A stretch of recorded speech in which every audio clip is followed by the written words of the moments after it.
Thank you very much. My name is Michael Green. I'm an Orthodox rabbi, lecturer, and published author here in New England.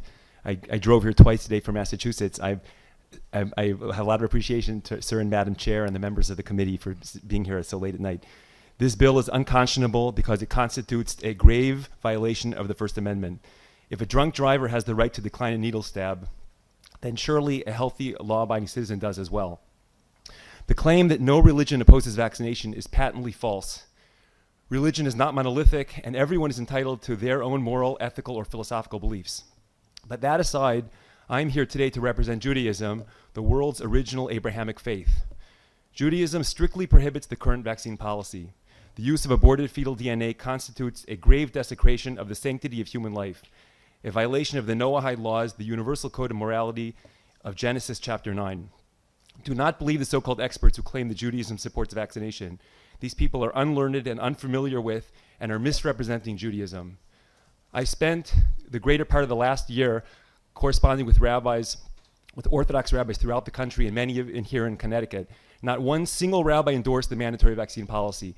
Not one single rabbi endorsed hepatitis B vaccine. Instead, they all agreed to me behind closed doors that it's against the Jewish faith to subject one's young child to it, since there's no significant risk factor that would justify the injection, which is a violation of Deuteronomy 14 in chapter 4, verse 15. So you might be wondering, why aren't the rabbis of Connecticut here protesting today? Well, I'll tell you. Rabbis are fearful of anti-Semitism. You might call it generational PTSD. Rabbis are afraid of Jews and their communities being blamed for disease, as was done to Jews historically throughout the Middle Ages in Nazi Germany and still today in the Arab media. So consequently, many rabbis are silent on the vaccine policy, even though it goes against their better conscience. But I'm here to tell you the truth. Judaism does not endorse the current vaccine schedule. Moreover, the fact that it's mandatory is an assault on the very concept of religion, that a human being is subordinate only to one's divine creator. In effect, every religion supports religious exemption. But you might ask, what about the alleged benefits of vaccination to society? Well, number one, herd immunity is not a biblical value and has zero basis in Judaic law. I'm responsible for my child's health only, and not for some statistical or theoretical health of a so-called herd. Yes, there is mutual responsibility for a community, but not at the cost of risk to oneself or one's child, even the slightest risk.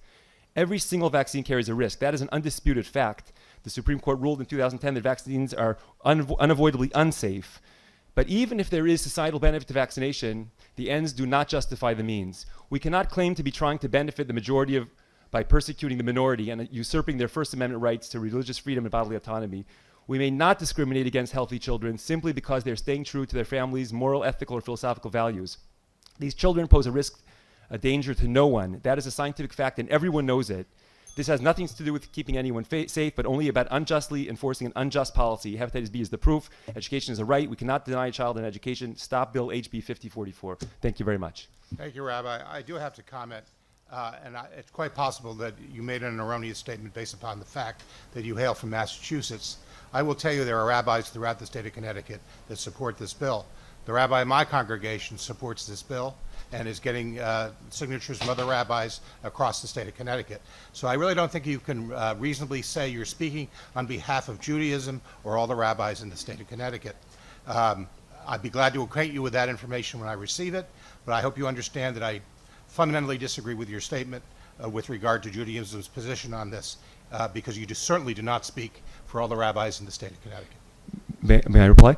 I actually meant, your point is well taken. I made it very clear I'm speaking about Orthodox rabbis, and I've spoken to hundreds of them, many in Connecticut.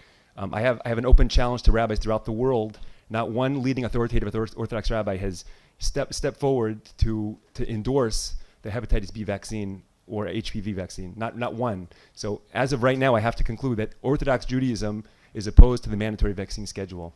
Thank you for that clarification. I was confused when you said you were speaking on behalf of all Judaism. Oh no, I'm sorry, Orthodox Judaism, I'm sorry. Are there other questions or comments?